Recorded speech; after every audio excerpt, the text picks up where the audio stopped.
What's up? Seb's Duran here again.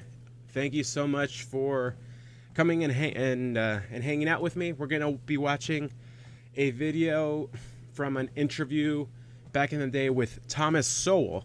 Someone sent this to me because I've been using the hashtag and posting about the term middleman minority, which I think I fit in quite well, at least with everything that I've read, with the exception of I have never been the victim of a genocide or even close to that. So in case you don't know, I'm Chilean American.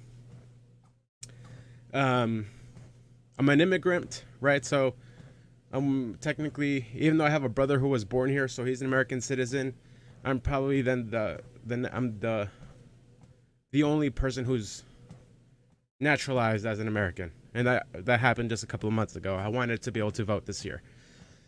So someone sent me this video of Thomas Sowell. I'm familiar with Thomas Sowell. I've read his books. I'm currently reading another one of his called Discrimination and Disparities. A lot of red pills there, man. It's been a very interesting, phenomenal read. So someone sent me this talking about middleman minorities. So let's check it out. You've got a new book coming out in a couple of weeks. Mm-hmm. We have a mock cover here because Yes. it's not out yet. Black Rednecks and White Liberals by Thomas Sowell. Yeah, that's a good. Over 30 books published. How That'll get your important is this attention. book to you? Probably, it may be the most important because there are so many misconceptions about racial and ethnic issues that just straightening out the misconceptions is a major task in itself. I don't reach any kind of policy conclusions in this book because, as I say, it's a full-time job to get the facts straightened out. Well, let me read what you say in your preface. You say, "Let me state here, and now that these essays do not mean, 1, all Southern whites were or are rednecks, 2, all black Americans today or in the past were or are black rednecks, 3, Jews are exactly the same as the other groups with whom they are compared, and that 4, slavery is somehow morally acceptable because everyone was guilty of it. One cannot predict," you write, "much less forestall all the clever misinterpretations that others might put on one's words.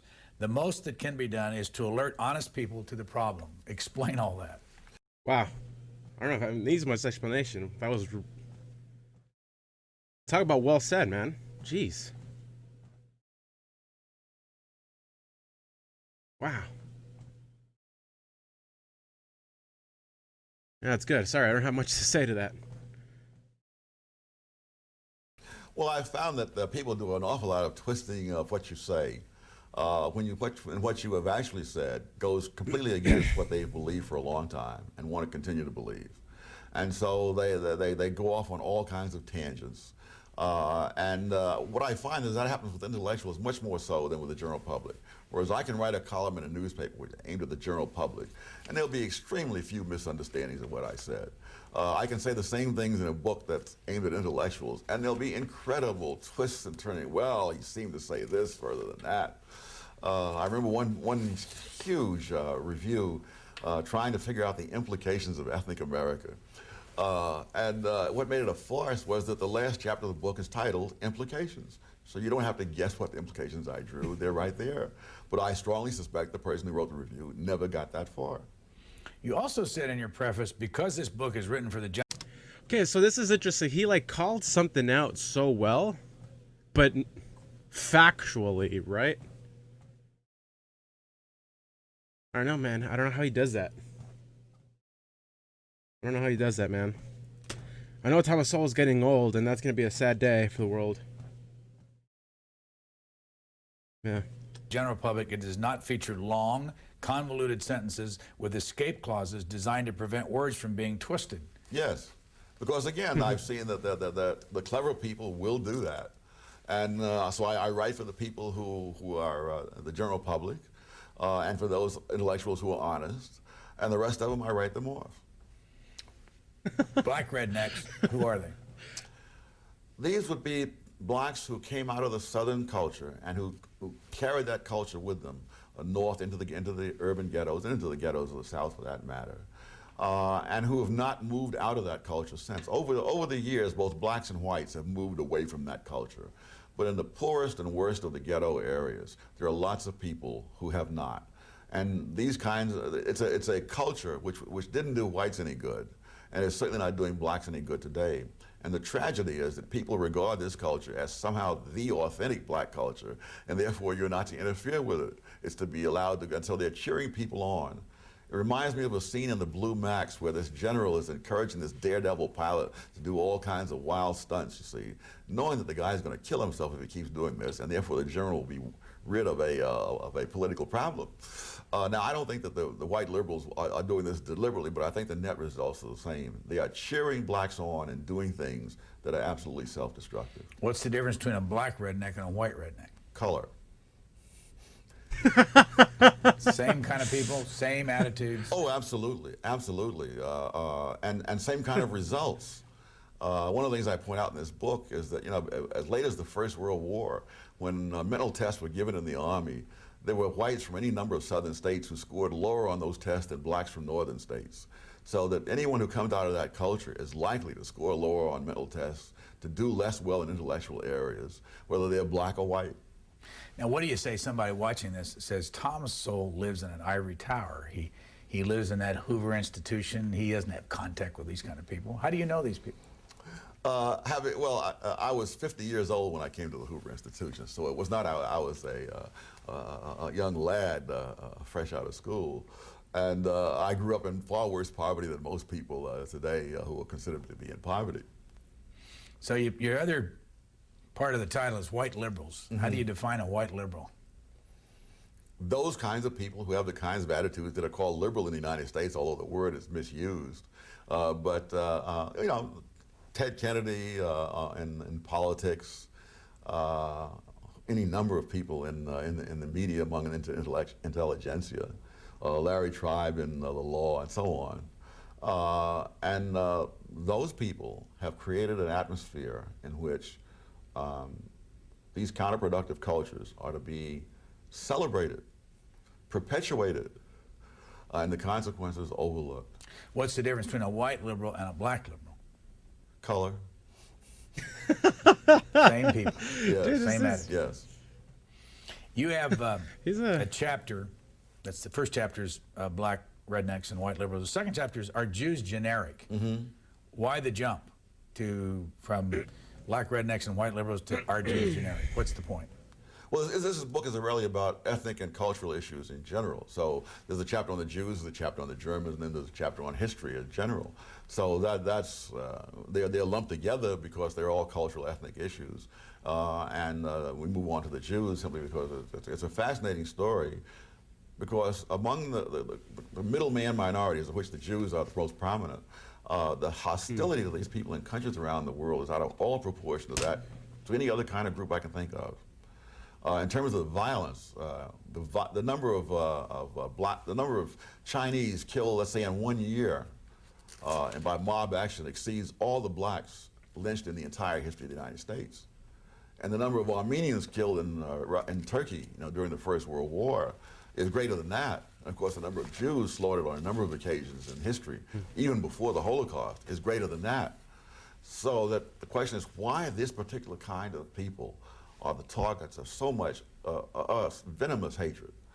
And I think the answer is that they not only succeed, they succeed in a way which is a threat to the egos of other people. That is, you can envy a Rockefeller, but he's no threat to your ego, because you say, listen, anybody can be rich if he's born a Rockefeller. But the guy who comes here, let's say from Vietnam or Korea, and arrives here with little more than the clothes on his back and a few words of broken English, and a decade later, he has his own little business, and you see his son a few years after that getting ready to go off to Harvard or MIT. You got to ask yourself, you either got to, you know, you've got to hate yourself for saying, my God, I've been stagnating. This guy was nothing, and now he's risen up, or you're going to have to hate him. And most people, when they have a choice between hating others and hating themselves, they hate others. Where does Okay, I feel that's an important spot to stop. Wow. Yeah, I felt like he described my father there a lot. My father immigrating here from Chile. not speaking much English at all, 3 kids, paying his way through school, full-time school, full-time job, all at the same time. Granted, sure, yeah, maybe back in the day, the 70s and whatnot, maybe schools and stuff were a lot cheaper and stuff, but still, like, the fact that he pulled it off and the success that he had, and just how that inspired and motivated me, yeah, that was cool. I feel like feeling like hearing my dad's story there a little bit, but again, I try not to use the term lightly because, like he had described, people who have fit that group of a middleman minority, like the Chinese, the Jews, the Armenians, they eventually were then hated, and that is not even remotely the case for me, like at all. So thank goodness. So there's a big caveat there if that's gonna be used as a part of something that describes them. But yeah, being Chilean American, I'm in a great spot where there's no excuses. No, I'm thankfully neither oppressor nor oppressed, right? So I can just work hard and hopefully that works. And I can kind of just stick to myself, to be honest. Yeah. Where does the hatred for the Jews come from in history? Number of places, but they are people who have succeeded an awful lot in the midst of other people who have not. Years ago, one official of one of the Jewish organizations in New York asked me, what can Jews themselves do in order to minimize the hostility they face? And I gave him a one-word answer: fail. Because as long as you succeed, you're going to be hated. So the source is success. Hate is gonna hate. And because our haters are gonna hate, it is actually a pretty decent excuse to not excel, right? Or we just gotta be courageous and just get it done anyway.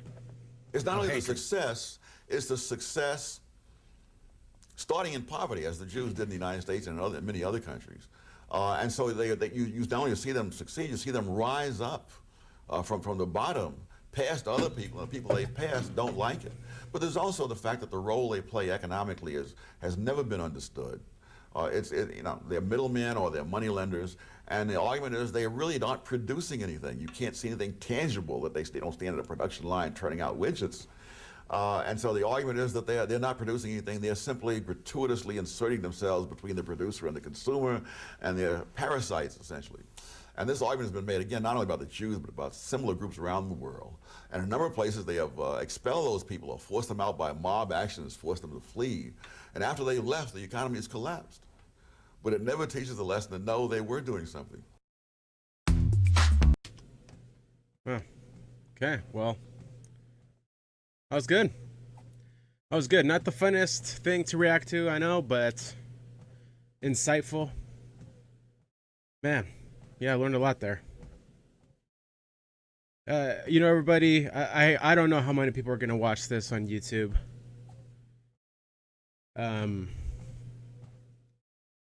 But there's so much research that's been done on topics such as this, and so much of it points out to how important it is to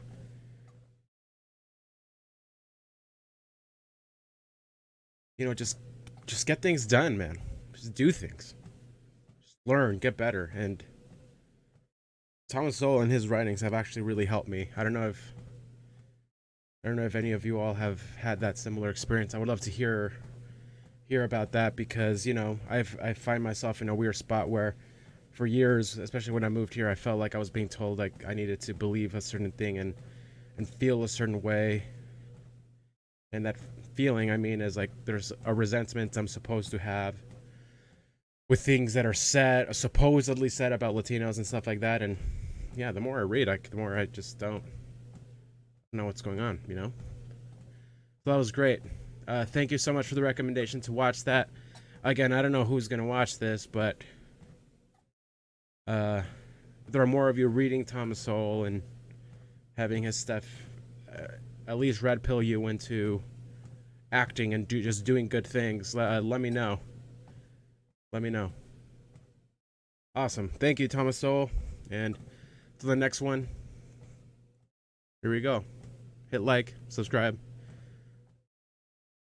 Join me on Instagram, whatever. Peace.